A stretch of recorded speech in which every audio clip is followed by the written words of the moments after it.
भरत जी का एक एक क्षण, एक एक निमेष ऐसा लग रहा है मानो कल्प बीत रहे हो। बार बार मन में आ रहा है कुछ तो ऐसा हो गया है जो मुझे बताया नहीं जा रहा है। बड़ा भय लग रहा है अयोध्या की तरफ चलने में, कहीं कोई ऐसी अशुभ बात सुनने को ना मिल जाए। अयोध्या को देखा तो ऐसा लगा कि जैसे श्रीहीन हो गई। जब अंदर प्रवेश कर रहे हैं तो नगर के लोग जोहार कर रहे हैं, पर कोई न भरत जी से आंख मिला रहा है, न कोई उत्तर दे रहा, न कोई बात कर रहा है। भरत जी की भी हिम्मत नहीं पड़ रही कि किसी से पूछे कि क्या हो गया है, कहीं ऐसा कोई ना बोल दे जो नहीं सुनना चाहिए। भरत जी अंदर प्रवेश कर रहे हैं तो ऐसा लग रहा है कि जैसे जंगल में दावाग्नि लग गई हो, सब पक्षी व्याकुल हो, जिधर देखते सबके आंखों में आंसू, सब उदास। एकमात्र कैकेयी मुस्कुराती हुई आरती की थाल सजा करके आगे आई। भरत जी को इसी में शंका हो गई। संपूर्ण अयोध्या अश्रु से युक्त और उदासीन, और माता मुस्कुरा रही, आरती लेके आ रही। भरत जी को ऐसा लगा कि मानो मेरा सर्वनाश इसी आरती में छुपा हुआ है। ये मंगल आरती नहीं है, ये महान शोक की आरती, क्योंकि पूरी अयोध्या शोकित और मां हर्षित। कोई न कोई कैकेयी नजदीक आई और कहा, बेटा तुम उदास क्यों हो रहे हो? मेरे नैहर में कुछ बिगड़ तो नहीं गया है? यहां महाराज पधारे पड़े हैं। बड़ी विचित्र लीला भगवान की है। जैसे जहरीले सांप में मणि विराजमान हो तो मणि सांप के जहर का नाश करती है, मणि पर जहर का कोई प्रभाव नहीं होता। ऐसा ही कुछ है। भरत जैसी प्रेम मणि कह रही, मेरे नैहर में क्या कुछ अमंगल हो गया क्या जो तुम उदास हो? भरत जी को लगा चलो यहां तो सब कुशल है, क्योंकि अगर यहां कुशल होता तो मां पहले बताती कि उदास मत हो, ऐसा होना था, हो गया। लेकिन उधर का पक्ष पूछा, मतलब इधर सब ठीक है। तो थोड़ा साहस भरत जी के हृदय में आया और कहा, उधर सब कुशल है, सब स्वस्थ हैं, सब मंगल है, पर मां क्या यहां कुछ अमंगल हो गया है क्या? महाराज श्री कहां है और माताएं कहां हैं? तुम अकेले महल में, और मेरे प्राणाराध्य राम लक्ष्मण सिया कहां हैं? क्योंकि मेरा आगमन सुनकर प्रभु रुक नहीं सकते थे, वो जरूर बाहर निकलते। कहां है प्रभु? अब थोड़ा सा लीला की कैकेयी जी ने नेत्र थोड़ा उदास करके, इसमें तो बहुत ही कटु वचन, सुनि सुत बचन स्नेह में कपट नीर भरि नैन, भरत श्रवण मन सूल सम पापिनी बोली बैन। ऐसे जो भरत जैसे पुत्र को प्रकट किया, थोड़ी सी बुद्धि कुसंग में हो गई मंथरा के, तो आज शब्द उनको कैसे बोले गए? पापिनी। उदासी थोड़ी प्रकट करती ही कहा कि तात तुम्हें उदास नहीं होना चाहिए, मैंने सारी बात संभाल ली है। बेचारी मंथरा मेरी सहायक बन गई, नहीं तो हम तो डूबी जाती। थोड़ा सा शोक का विषय कि महाराज पधार गए। ये बात सुनते ही भरत जी तो मूर्छित होकर गिर गए। मेरे महाराज पिताश्री पधार गए? मूर्छित होकर गिर गए। बहुत व्याकुलता और बार बार हा पिताश्री, ऐसा क्या हुआ कि चलते समय मैं आपको देख नहीं पाया? पिताश्री, क्या मेरा इतना सौभाग्य नहीं था कि आप मेरा हाथ प्रभु श्री राम के हाथ में देते और मुझे जीवन भर सेवकाई का आदेश करते, फिर पधारते? धैर्य धारण किया, संभल कर बोले, कारण तो बताइए माता, पिताजी के पधारने का कारण क्या? क्योंकि जब हम यहां से गए थे पिताजी पूर्ण स्वस्थ और प्रसन्न थे, पधारने का कारण क्या? जैसे कोई चाकू मार के फिर उसमें नमक भर दे और वो पीड़ा हो, ऐसे बचन कैकेयी जी बोली कि सुबह राम का राज्याभिषेक था, मेरे को 2 वरदान मांगने को महाराज ने कहा था, मैंने अवसर देखकर मांग लिया। एक में आपको राज तिलक और दूसरे में राम को 14 वर्ष का वनवास। जो ही ये शब्द सुना, भरत जी को महाराज का जो शोक हुआ था पधारने का, बिल्कुल दूर हो गया। महाराज ने वचन दे दिए आपको, महाराज ने वचन दे दिए, मेरे प्राणाराध्य राम को 14 वर्ष का वनवास। काफी देर अश्रु प्रवाह करते हुए मौन रहे, वाणी बोलने की हिम्मत नहीं रह गई। व्याकुल देखकर कैकेयी नजदीक आई, हृदय से लगाना चाहा, भरत जी पीछे हट गए। वो कह रही कि शोक मत करो, महाराज तो बड़े पुण्यात्मा धर्मात्मा सत्य प्रतिज्ञ थे, वो सोच योग्य नहीं। सुनो, तुम तैयारी करो राज तिलक की। जैसे पके हुए घाव पर किसी ने प्रहार कर दिया हो, भरत जी ने लंबी सांस खींची और कहा, पापिनी। भरत जी के श्रीमुख की वजह, धीरज धरी भरी ले ही उषासा, पापिनी सब ही भांति कुल नाशा। अरे पापिनी, हट जा मेरे सामने से, तूने मेरे कुल का सर्वस्व नाश कर दिया। माता ने कहा, पापिनी कह के संबोधन किया। हे विधाता, इसकी बुद्धि उस समय फेर देते जब मैं पैदा हुआ था, तभी मुझे मार देती तो मेरे राम को वनवास न होता, मेरे पिता न पधारते, क्योंकि मैं ही ऐसा हूं, मेरे लिए राज तिलक मांगा, मेरे लिए राम का वनवास हुआ और इसका कारण मैं ही बना, जिससे पिता के प्राण। क्या किया विधाता, जन्मते ही ये मुझे मार देती तो अच्छा होता। हाय, कैसा विधान मंगल, और क्या मुझे मिला?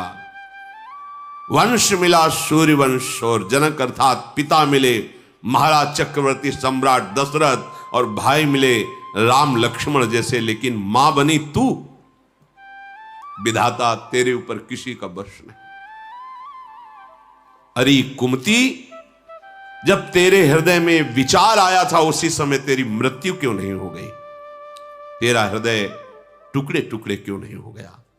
ये वरदान मांगते समय कि भरत का राज तिलक और राम को 14 वर्ष का वनवास, तेरी जीभ क्यों नहीं गल गई? तेरे मुख में कीड़ा क्यों नहीं पड़ गए? महाराज तो बहुत धैर्यशाली थे, तेरे छलावे में कैसे आ गए? विधाता ने बुद्धि मार दी, जो महाराज भी तेरे छलावे में आ गए। महाराज तो सरल स्वभाव, सुशील, धर्मपरायण, पर तेरा जो भीलिनी जैसा स्वभाव, वीणा बजा रही है मधुर, पर मृग सुनकर आ गया और वो बाण से बेंध दिया। तूने ऐसा ही मेरे महाराज के साथ किया। तू है कौन?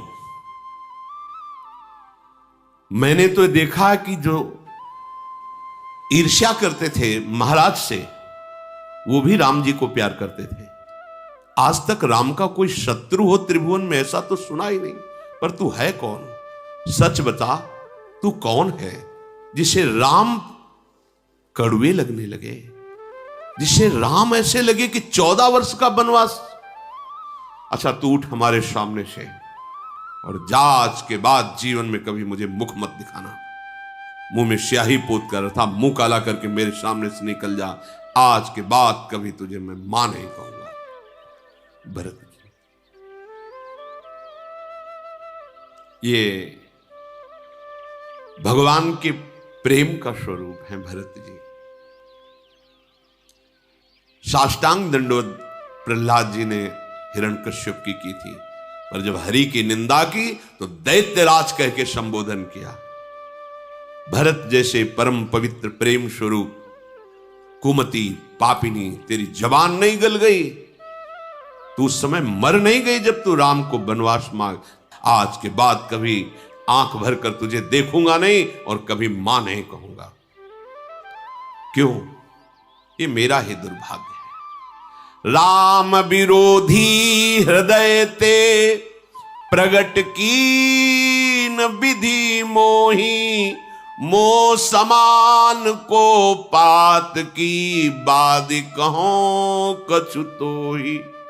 हाय, विधाता ने मुझे राम विरोधी उदर से प्रकट किया। क्या कहूं? अब तो जगत में सब मुझे राम विरोधी ही कहेंगे। मैं तुम्हें व्यर्थ में कह रहा हूं, मैं ही पापी हूं, मैं ही नीच हूं। शत्रुघ्न जी तो आग बबूले हो रहे हैं, पर उनका कुछ वश नहीं चल रहा।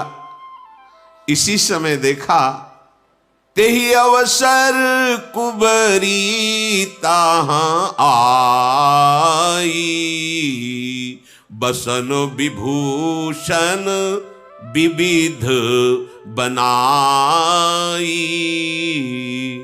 खूब आभूषण, बढ़िया बढ़िया वस्त्र पहनकर मंथरा सज के। शत्रुघ्न जी तो अब कुछ बस नहीं चल रहा था कि मां को बोले, क्योंकि भरत जी बोल रहे थे। जी ही देखा मंथरा को कि सारे विष की बेल यही है और सज के आई है। अब क्योंकि कैकेयी का मनोरथ पूरा हुआ तो अच्छे अच्छे आभूषण सब राजरानी के एक ही है सजी है। पूरी अयोध्या में मंथरा ही सजी है, नहीं सब उजड़े हुए हैं इस समय। मुस्कुराहट कैकेयी जी के मुख में, सजावट मंथरा के। लखनलाल के भाई है शत्रुघ्न जी। देखा कि ये ऐसे शोक के अवसर पर आभूषण वस्त्र जा गए, एक लात मारी, मुंहभरा गिर गई, दांत टूट गए, खून निकलने लगा। और वो बोली, मैंने क्या बिगाड़ा, मैंने तो भला ही किया। बाल पकड़ करके उसे घसीटते शत्रुघ्न जी। भरत जी ने, रहने दो रहने दो। भरत दयानिधि दीन छड़ाए, छोड़ो इसको, रहने दो, इसके अब मारने से क्या होगा। भागते हुए बड़ी माता कौशल्या जी के महल की तरफ गए। एक एक कदम चलते नहीं बन रहा भरत जी को। देखा जा करके तो मलिन वसन, विवरण, विकल कृष शरीर दुख भार, कनक कलश बर बेली बन मानो हनी तुषार। जैसे बहुत कड़ाके की ठंड में पाला पड़ जाए, कोई कोमल बेली सूख जाए, ऐसी दशा कौशल्या जी के। आंसू चल रहे, महाराज के समीप बैठे हुए बार बार हा राम, हा महाराज, ऐसा कौशल्या जी विलाप कर रहे। भरत जी ने जाके प्रणाम किया। भरत को देखते ही माता हृदय लगाना चाहती थी, पर फिर मूर्छित होकर गिर गई, क्योंकि भरत जी बिल्कुल रघुनाथ जी की ही रूप वाले हैं। शत्रुघ्न जी लखनलाल के बिल्कुल। ये दोनों जोड़ी ऐसी है कि थोड़ा पहचानने में सहसा ना आने वाली। भरत जी राम जी, लखन जी और शत्रुघ्न जी। भरत जी को देखते ही एकदम रामाकार वृत्ति, मूर्छित हो गई कौशल्या। भरत जी बड़े व्याकुल हुए। माता को फिर जल आदि से मुख प्रक्षालन करके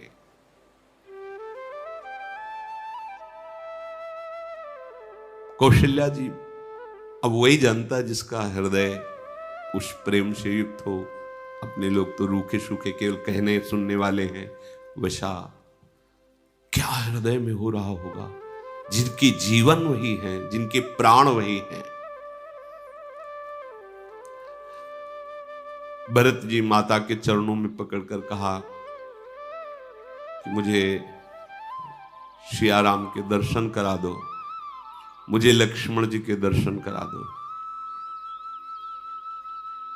ये कैकेयी जगत में जन्मी ही क्यों, और जन्मी तो मुझे क्यों पैदा किया, बांझ क्यों नहीं हो गई। मां मैं तो द्रोही बन गया, राम द्रोही बन गया। कैकेयी ने, अम्मा नहीं कह रहे, कौशल्या जी को मां कह के भरत जी कह रहे, मैं तो राम द्रोही साबित हुआ जगत में। मेरे कारण मेरे प्रभु का वनवास, मेरे कारण वनवास होने के कारण पिता का शरीर, मेरे जैसा भागा कौन होगा। माता मेरे कारण ही तुम्हारी ऐसी दशा हुई है, धिक्कार है मुझे, धिक्कार है। भरत जी ऐसा है। माता कौशल्या जी ने हृदय से लगा लिया कि लालर तुम्हारा दोष कुछ भी नहीं है।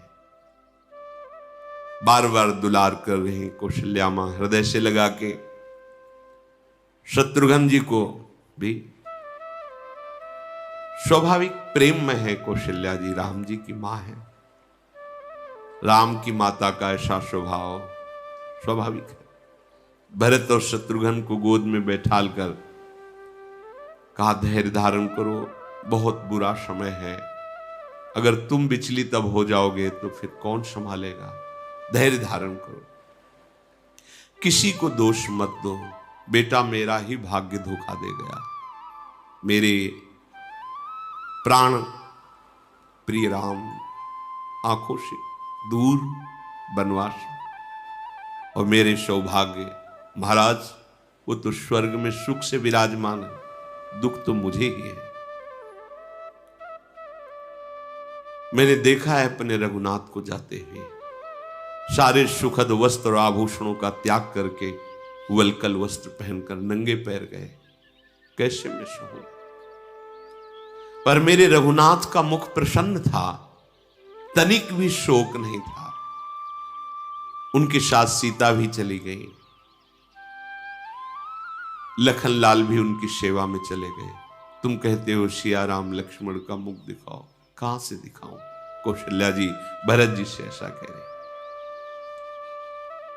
हाय कितना पत्थर हृदय है कि मेरे प्राण प्रिय राम सिया लक्ष्मण वनवास गए, महाराज पधार गए, मैं जीवित हूं।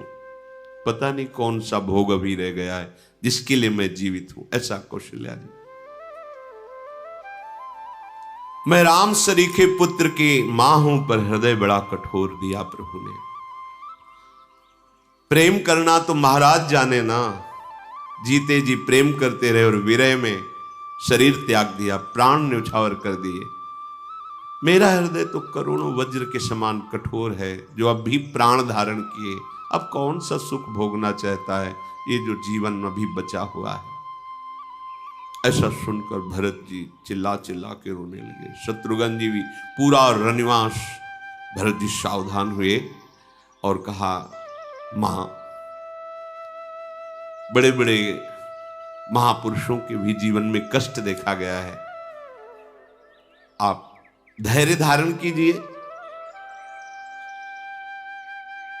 मां मैं कैसे तुमसे कहूं, जो अपने माता पिता के मारने का घोर अपराध होता है, जो गौओं की हत्या करने का, ब्रह्म ऋषियों के मारने का अपराध होता है, जो गर्भस्थ शिशु के मारने का अपराध होता है, स्त्री के मारने का अपराध होता है, मित्र और स्वामी को जहर देने का अपराध होता है, सारे अपराध मुझे लगे। अगर मेरा इतना भी कहीं इसमें हो, मुझे कोई पता नहीं था, कभी ऐसा ना कोई सोचे कि जो कैकेयी जी ने मांगा है, मेरे मन में या मेरी कोई तनिक भी इसमें सम्मति थी। कर्म वचन मन से जितने होने वाले पाप, महापाप, उपपाप, अगर थोड़ा भी मेरा मत या थोड़ी भी जानकारी मुझे हो तो सारे पाप मुझे लगे। मां मुझे कुछ पता नहीं था। जो कभी सत्संग में नहीं बैठे, जिन्होंने कभी संतों का संग नहीं किया, जो अध्यात्म मार्ग से विमुख हैं, जो मनुष्य शरीर पाकर नाम जप नहीं किया, जिनको हरि हर भगवान श्री हरि और महादेव का सुयस नहीं सुहाता, वाम मार्ग में अर्थात निंदनीय मार्ग का अनुसरण करते, उनकी जो दुर्गति होती है, माता मेरी वही दुर्गति हो यदि मेरा थोड़ा भी कहीं मत हो। मैं इस बात को जाना ही नहीं कि कैकेयी के हृदय में क्या है।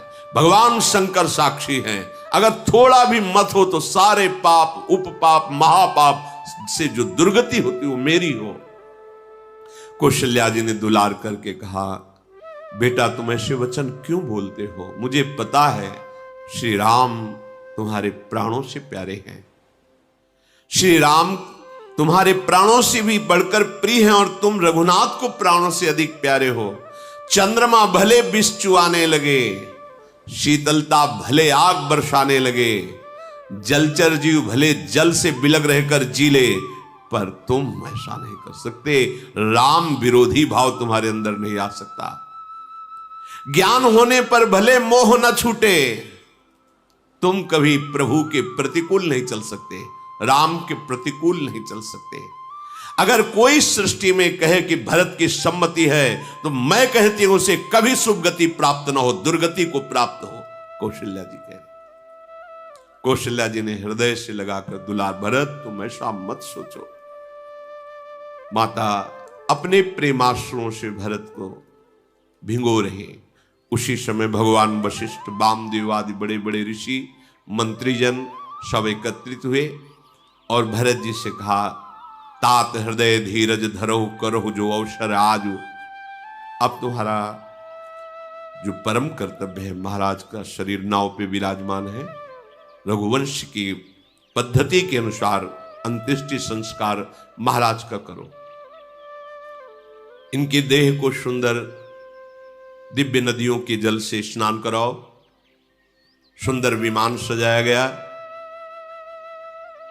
कौशल्या जी, सुमित्रा जी ये पीछे पीछे विमान के चलने लगी कि अपने शरीर को हम पूरा करेंगे इनके साथ महाराज के। भरत जी ने चरण पकड़कर मना लिया, मां अगर आप अपने शरीर को महाराज के शरीर के साथ पूरा नहीं करेंगे तो हमारे प्रभु श्री राम को बड़ा सुख मिलेगा। वो जब आएंगे आपसे मिलेंगे तो उन्हें बड़ा सुख, राम दर्शन के लिए आप प्रभु को सुख मिलेगा, आपको उनके दर्शन। इसलिए मेरी प्रार्थना। चरण पकड़ करके अपनी माताओं को रोक लिया, कौशल्या जी, सुमित्रा जी आदि। बहुत से सुगंधित द्रव्य, चंदन, अगर, कपूर, गुग्गल, केसर, इनके द्वारा बहुत बड़ी चिता सजाई गई सरयू तट पर। और वेद विधि के रहस्य को जानने वाले ब्रह्म ऋषि महर्षियों के द्वारा फिर संस्कार हुआ, दाह संस्कार, जलांजलि, तिलांजलि आदि समर्पित की गई। भरत जी ने 10 गात्र विधान से महाराज का संस्कार किया। जैसी जैसी वशिष्ठ जी ने आज्ञा की वैसे वैसे दान, ब्राह्मणों को संतुष्ट करना आदि। बहुत से वस्त्राभूषण, सिंहासन, स्वर्ण, मणि ये सब ब्राह्मणों को दान की। जैसा महाराज के वंश में होता था वैसा वशिष्ठ जी आदेश करते गए, भरत जी ने सब वैसा ही किया। इसके बाद वशिष्ठ जी ने सभा लगाई, सबको बुलाया, नगरवासी, बड़े बड़े पदाधिकारी, भरत और शत्रुघ्न को भी बुलाया और कहा कि देखो, कैकेयी की कुटिल करने से तो हम सब ध्वस्त हो गए हैं, लेकिन अब महाराज का जो अंतिम निर्णय है उसको आप पालन करो, शोक मत करो। सुनहु भरत भावी प्रबल, बिलखि कहऊ मुनिनाथ, हानि लाभ जीवन मरण, जस अपजस विधि हाथ। हे भरत, जो होनहार होता बड़ा बलवान होता है। हानि लाभ, जीवन मरण, यश अपयश, ये सब पहले से विधान में रच दिया गया है। शोक मत करो, किसी को दोष मत दो, अब क्रोध मत करो। देखो, तुम्हारे पिता सोचने योग्य नहीं थे। सोची ग्रही जो मोह बस करे करम पथ त्याग, सोची जति प्रपंच रत विगत विवेक विराग। सोचनी तो वो गृहस्थ होता है जो अपने सत्कर्म का त्याग करके, भजन का त्याग करके, अधर्म आचरण से धन कमाता है। वैरागी वो सोचनी होता है जो प्रपंच में फंस करके भजन नहीं करता, दिखावे पे लगा हुआ है। ज्ञान वैराग्य भक्ति से हीन जीवन और वेश वैरागी वो सोचनी है। स्त्री वो सोचनी जो छल कपट व्यभिचार, पुरुष वो सोचनी है जो भजन रहित सत्य रहित अधर्माचरण व्यभिचार, ब्रह्मचारी वो सोचनी है जो अपने व्रत का त्याग करके गुरु आज्ञा उल्लंघन करना, वानप्रस्थ वो सोचनी जो तप का त्याग करके भोगों की तरफ बढ़ता है, सोचनी वो है जो दूसरों की चुगली करता रहता है, सोचनी वो है जो क्रोध करके अपने माता पिता गुरु का अपमान कर देता है। सब प्रकार से सोचनी वही है जो अनिष्ट करने की वृत्ति अंदर रखता है, जो मिले उसका अहित करे अनिष्ट करे, केवल अपने शरीर के पोषण के लिए निर्दयी स्वभाव, ये सब सोचनी। महाराज दशरथ सोचनी नहीं। 14 भुवनों में भरत तुम्हारे पिता जैसा न हुआ, न है, न होगा। कहु तात के ही भांति को करी बड़ाई तासु, राम लखन तुम शत्रुघ्न सरिस सुवन सुचि जासु। महाराज की कैसे बड़ाई की जाए, जिनके पुत्र भगवान राम हैं, लक्ष्मण हैं, तुम और शत्रुघ्न हो, भला इनके जैसा कौन हो सकता है।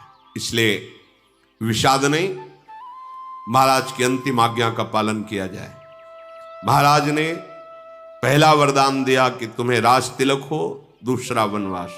राम जी ने आज्ञा का पालन किया वनवास में, अब तुम तैयारी करो और हम सब मिलकर अयोध्या का राज तिलक करते हैं। आप राजा पद पर बैठकर प्रजा का पालन करो, माताओं की सेवा करो, इससे प्रभु श्री राम को भी सुख मिलेगा। अब उचित अनुचित विचार करने का नहीं, आज्ञा पालन करने का समय है। जब प्रभु को पता चलेगा कि अयोध्या नरेश के पद पर भरत को तिलक किया गया तो बहुत सुखी होंगे। मैं उनके स्वभाव को जानता हूं। वशिष्ठ जी ने कहा, कौशल्या जी ने भी कहा कि बेटा जो गुरुदेव कह रहे हो वही बात मानो। अब पूरी प्रजा दुखी, यदि आप राजा बनोगे, जब तक प्रभु नहीं आते हैं तब तक आप राज्य करके प्रजा को सुखी करो। इसके बाद हम जानती है तुम्हारे स्वभाव को, वो राजपद तुम राम को दे देना। गुरु आयश हाथ जोड़ करके पूर्ण करना चाहिए, अर्थात गुरु आज्ञा को नतमस्तक होकर तत्काल पालन में तत्काल तुम वैसा करो। जो गुरु आज्ञा का पालन नहीं करता उसकी गति विषाद युक्त होती है, वो दुख को प्राप्त होता है। माता की वाणी सुनकर भरत जी सभा में खड़े हुए, दोनों हाथ जोड़े, आंखों से आंसू चल रहे, उत्तर देने की सोच रहे हैं पर बहुत संभालना पड़ रहा है, मतलब इतना दुख हो रहा है ये बात सुनकर। गुरुदेव, माता, मंत्री, प्रजा सभी की तरफ हाथ जोड़ करके प्रार्थना की और कहा, आप लोगों ने जो शिक्षा दी बहुत अच्छी दी, बहुत अच्छी शिक्षा दी। मेरे लिए यही शिक्षा है, राम विरोधी का यही सम्मान है। मेरे प्राणाराध्य प्रभु नंगे पैर वनवास और मैं अयोध्या का राजा, अच्छी शिक्षा दी। पितु सुरपुर सिय राम बन और करन कहो मोहि राजु, यही ते जानो मोरहित कयापन जड़ का। हाँ, ये मेरा भाग्य है, आप जैसा आदेश कर रहे हैं, इससे प्रजा सुखी होगी, हम सुखी हो जाएंगे। वाह, आप सब गुरुजन, प्रजा और माता बड़ा बढ़िया उपदेश कर रहे हैं। पर आपको एक बात प्रार्थना कर दूं, पहला हमारा कार्य होगा श्री राम के चरणों का दर्शन। इसके बाद जो आदेश प्रभु करेंगे वो शिरोधार्य है। अगर आप चाहते हैं कि मेरा जीवन सुरक्षित रहे तो अब दोबारा राज तिलक की बात ना कही जाए। मैं एक ही उपाय देख रहा हूं जिससे मेरे प्राण रुके हुए हैं। बिना सियाराम के चरण देखे अब दूसरी बात नहीं। शोक समाज राज के ही लेखे, ये अयोध्या का राज्य, ये त्रिभुवन का राज्य भी दे दिया जाए तो मेरे हृदय के शोक को वो शांति में बदल सके, ऐसा संभव। लखन राम सी बिनु पद देखे। बढ़िया बढ़िया सोने के आभूषण पहना दो, सारे कपड़े उतरवा लो, कैसा लगेगा? बहुत वैराग्य है लेकिन ब्रह्म तत्व को नहीं जानता, या ब्रह्म का प्रवचन कर रहा और दृढ़ वैराग्य नहीं। महाराज आप जो हमें उपदेश कर रहे हैं ये बाद में सुनेंगे आप सबकी बात। पहले मुझे एक आदेश करो, जाऊं राम पही आय सुदेहु, एक ही आंख मोर हित एहू। यदि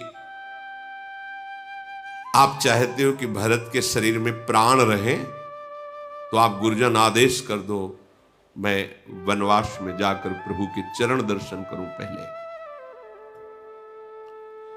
कैकेयी का पुत्र होना, राम विमुख होना और मेरा एक कलंक लगना, निमित्त बनना, ये अच्छे शब्द सुनाए जा रहे हैं कि राज तिलक कर दो भरत का।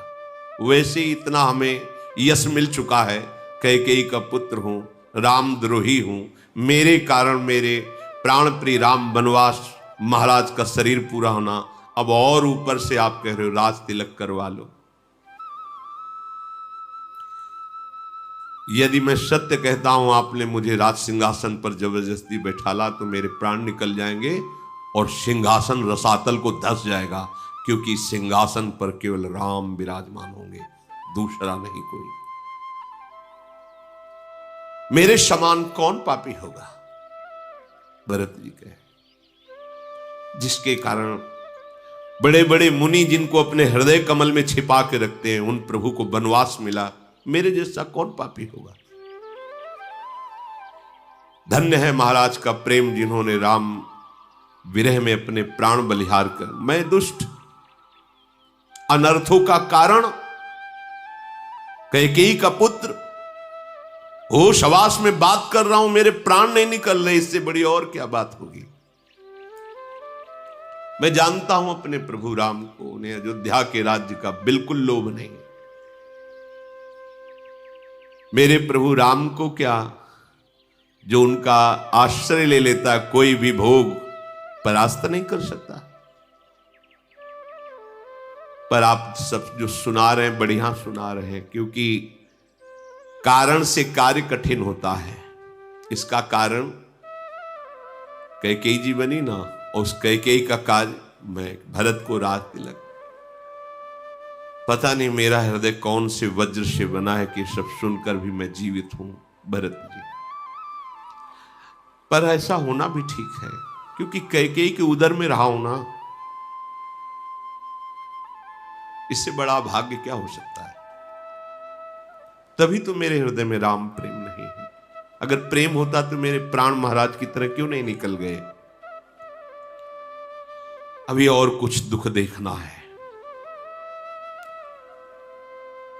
लक्ष्मण जी, धन्य जीवन तुम्हारा, मनोभाव से देख, तुमने राम के चरणों का आश्रय लिया।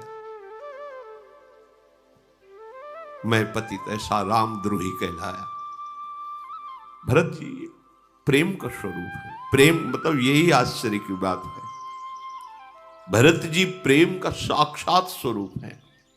राम प्रेम का मूर्तिमान, आगे वर्णन आएगा। भरद्वाज जी जब मिलते हैं तो कहते हैं, देखो हम तुम्हें सत्य कहते हैं, उदासीन तापस बन रहे हैं, हम तपस्वी हैं, सबसे उदासीन हैं, हम किसी की बड़ाई नहीं करते, पर भरत तुमसे सत्य के साक्षी करके कहता हूं कि अपनी साधना का फल पाया सिया राम का दर्शन, और सिया राम के दर्शन का फल पाया तुम्हारा दर्शन।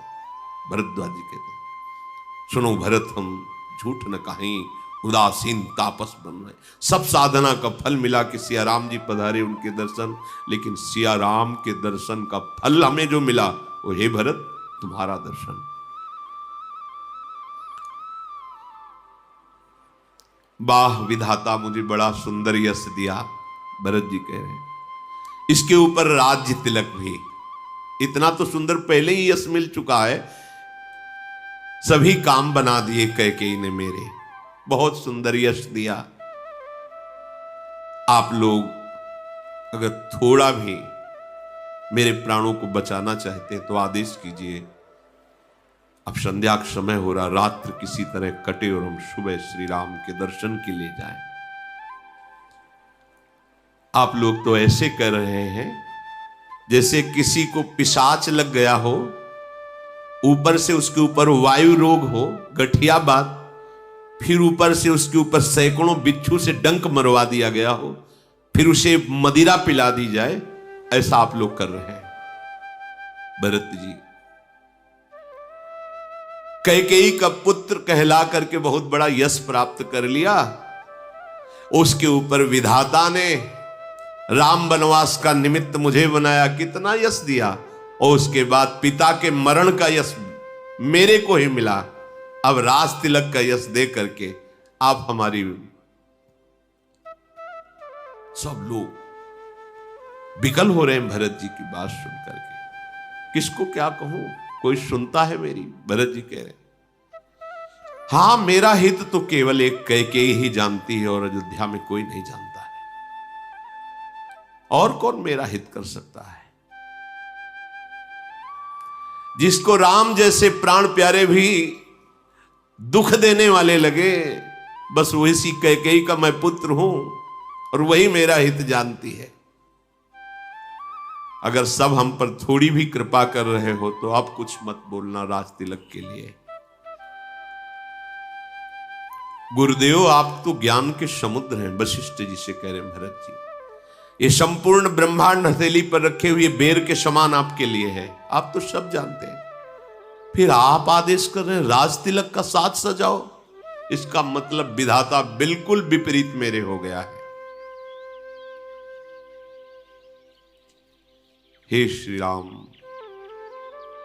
हे श्याजू, आपके सिवा मेरे हृदय की बात कोई नहीं जान पाएगा। भरत जी व्याकुल हो गए, कोई दूसरा उपाय नहीं, आप कृपा करो, भारी दुख से मुझे बचा लो, मेरे प्राणों की रक्षा करो, मुझे एक बार राम जी के दर्शन करने की आज्ञा दो। आज तक हमने कभी ऐसा नहीं सुना कि भगवान ने अपने प्रति वैर रखने वाले के प्रति भी अहित किया हो।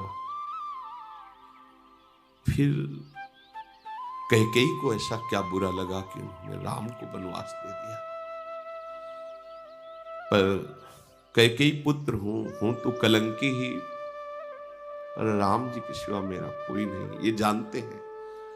अगर मैं सामने जाऊंगा, यद्यपि निंदा का पात्र हूं, पर मैं उनका दास हूं, मुझे उनके स्वभाव का पता है, वो अपना बच्चा जानकर मेरे अपराधों को क्षमा कर देंगे। यद्यपि जन्म कुमात ते मैं सठु सदा सदोष,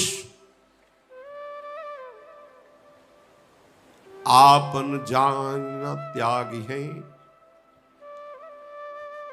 मोहि रघुवीर भरोस। भरत जी कह रहे यद्यपि मैं कुमाता से, ऐसी माता से प्रकट हुआ जिन्होंने प्रभु को वनवास दिया, और मैं खुद दोष युक्त हूं, पर इतना मैं जानता हूं कि प्रभु के सिवा मेरा कोई नहीं, तो फिर प्रभु मुझे त्यागेंगे नहीं, ये सिद्धांत है। कैसा भी स्वभाव हो, कैसे भी आचरण हो, पर हम जैसे हैं अपनी प्रियाजू के, अपने प्रभु के हैं, बस इस बात से परम मंगल हो जाता है। ये सिद्ध सिद्धांत है। कह रहे यद्यपि जन्म कुमात ते मैं सठु सदा सदोष, आपन जानी न त्यागी हैं मोहि रघुबीर भरोस। श्री राधा वल्लभ लाल।